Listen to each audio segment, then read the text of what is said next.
Hello, আসসালামু আলাইকুম। আশা করি সবাই ভালো আছেন। দীর্ঘদিন পরে আরো একটা নতুন একটা ভিডিও নিয়ে চলে আসলাম। সেই ক্ষেত নিয়ে যেখানে আমি দীর্ঘদিন আগে একটা আপনাদের ভিডিও দেখাইছিলাম। তখন এই শাকসবজি ছিল একদম ছোট, ছোট। এখন অনেক বড় হয়ে গেছে। তাই আপনাদের নতুন একটা ভিডিও নিয়ে চলে আসলাম। আমি মোহাম্মদ বাজিত হোসেন।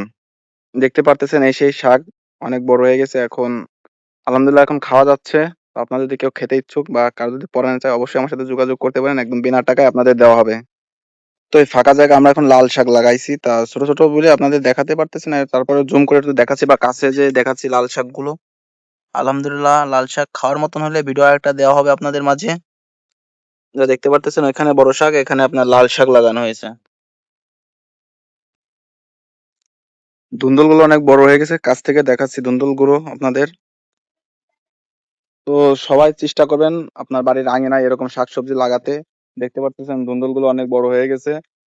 খাওয়ার মতন হয়ে গেছে। এখন এগুলো ভাজি করে খাইলে আলহামদুলিল্লাহ অনেক সুস্বাদু লাগবে। বা আরো আপনাদের দেখাচ্ছে যে ফুল ধরেছে গাছে।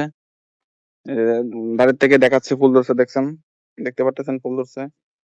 চেষ্টা করবেন বাড়ির আঙিনায় এরকম শাকসবজি লাগানোর। আর এগুলো আমি লাগাইনি, আমার আব্বু লাগাইছে। আমি সবসময় আমার আব্বুর একটু সাহায্য করি। আর আব্বুই এগুলো করে। আমার সেরকম করা হয় না। আমি সেরকম বুঝে উঠতে পারি না, এইজন্য আব্বুই করে। আব্বুই আমি শাকসবজি লাগাই।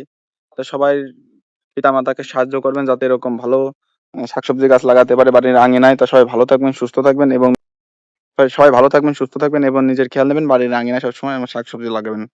আল্লাহ হাফেজ।